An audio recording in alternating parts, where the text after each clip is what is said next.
Shalom, selamat pagi. Sate pagi hari ini bertemakan Roh Tuhan meninggalkan Saul. Firman Tuhan terambil dari 1 Samuel pasal 13 ayat 8 sampai dengan 14. Kata Samuel kepada Saul, "Perbuatanmu itu bodoh. Engkau tidak mengikuti perintah Tuhan Allahmu yang diperintahkannya kepadamu. Sebab sedianya Tuhan mengkokohkan kerajaanmu atas orang Israel untuk selama-lamanya." Saul sebagai raja pertama yang memerintahkan Israel selama 40 tahun menjadi raja yang hidupnya berakhir tragis. Ini terjadi seperti nubuat yang telah disampaikan oleh Samuel, bahwa walaupun mulanya Tuhan ingin menjadi Saul dan keluarganya sebagai sebuah dinasti yang berumur sangat panjang, tetapi akhirnya Tuhan mengubah rencananya. Semua ini karena ketidaktaatan Saul. Tetapi bukankah kesalahan Saul mungkin tidak seberat kesalahan Daud? Kenapa akibatnya sampai bisa begitu fatal? Jika kita membaca 1 Tawarikh pasal 10 ayat 13, di situ disebutkan bahwa Saul mati karena perbuatannya yang tidak setia terhadap Tuhan. Oleh karena ia tidak berpegang pada firman Tuhan dan juga karena ia telah meminta petunjuk dari arwah. 2 kali Saul bersalah dan dianggap sebagai kesalahan yang fatal. Kesalahan pertama terkait dengan memasuki wilayah yurisdiksi para imam dengan cara menjalankan fungsi yang hanya dilakukan oleh Samuel. Ini kesalahan prosedur yang fatal, melintasi batas yang seharusnya, karena ia merasa bahwa raja-raja dari bangsa lain punya fungsi sebagai imam juga, walaupun Tuhan telah dari awal memperingatkannya bahwa raja Israel punya aturan yang berbeda. Check and balance harus tetap ada dengan cara raja tidak menjalankan fungsi imam, dan demikian juga sebaliknya. Namun Saul melanggar aturan ini. Kesalahan kedua adalah menafsir ulang perintah Tuhan yang sudah jelas dan lupa bahwa tugas itu adalah sejenis kesempatan kedua untuknya. Ia disuruh Tuhan memimpin sebuah peperangan yang tidak diinisiasi oleh musuh, tetapi dalam rangka hukuman Tuhan pada suku bangsa tersebut. Hanya saja dalam peperangan itu hewan-hewan terbaik dia amankan dan raja pihak musuh ditawan. Semua ini bertentangan dengan perintah Tuhan untuk memusnahkan semuanya tanpa terkecuali.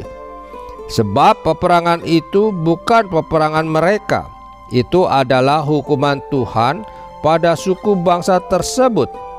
Akhirnya dalam kegeraman Samuel melihat kesalahan yang berulang, maka ucapan-ucapannya menjadi begitu pedas. Ia sudah patah arang dan kecewa berat terhadap Saul. Alkitab sampai menyebutkan dalam 1 Samuel pasal 16 ayat 14 bahwa roh Tuhan telah mundur daripada Saul dan sekarang ia diganggu oleh roh jahat yang daripada Tuhan. Artinya perkenanan Tuhan hilang dan dirinya, dan ia langsung menjadi target roh jahat. Dalam berbagai arti, kita semua adalah pemimpin. Kita dipanggil untuk ada di posisi yang Tuhan tahu akan memberkati umatnya. Kita sadar bahwa kita ada di posisi pemimpin, mungkin sebagai seorang ayah, seorang pejabat pemerintah, seorang manajer, dan lain-lain. ada yang harus kita pelajari dari perginya roh Tuhan dari Saul, yaitu hilangnya perkenan Tuhan, dan renungkan tentang dua peristiwa yang jadi penyebab Tuhan akhirnya menolak Saul. Petik hikmatnya dan jadikan sebagai rambu-rambu untuk menjalani hidup kita. Amin. Mari kita berdoa. Bapa Surgawi, bantulah dan ingatkanlah kami, ya Bapa, untuk senantiasa taat kepada semua perintah-Mu dan tidak menafsir ulang untuk kepentingan kami. Di dalam nama Tuhan Yesus kami berdoa. Amin.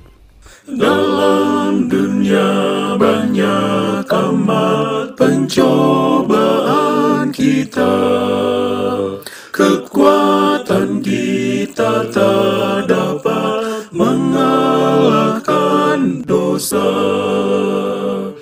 Tetapi pada Al-Masih ada kuasa.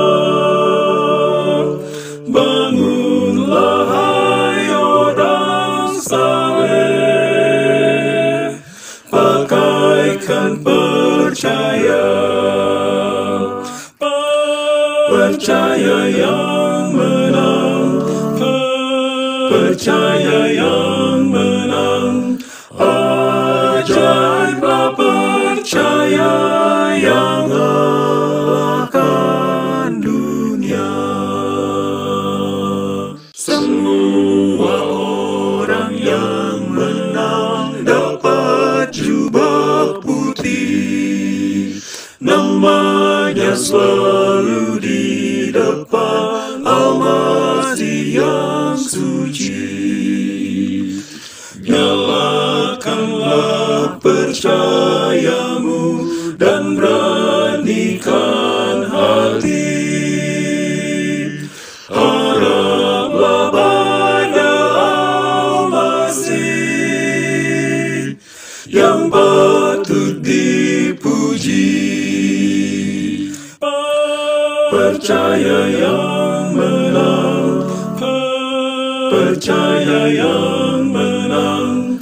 Ajaiblah percaya yang ngalahkan dunia. Percaya yang menang, percaya yang menang. Ajaiblah percaya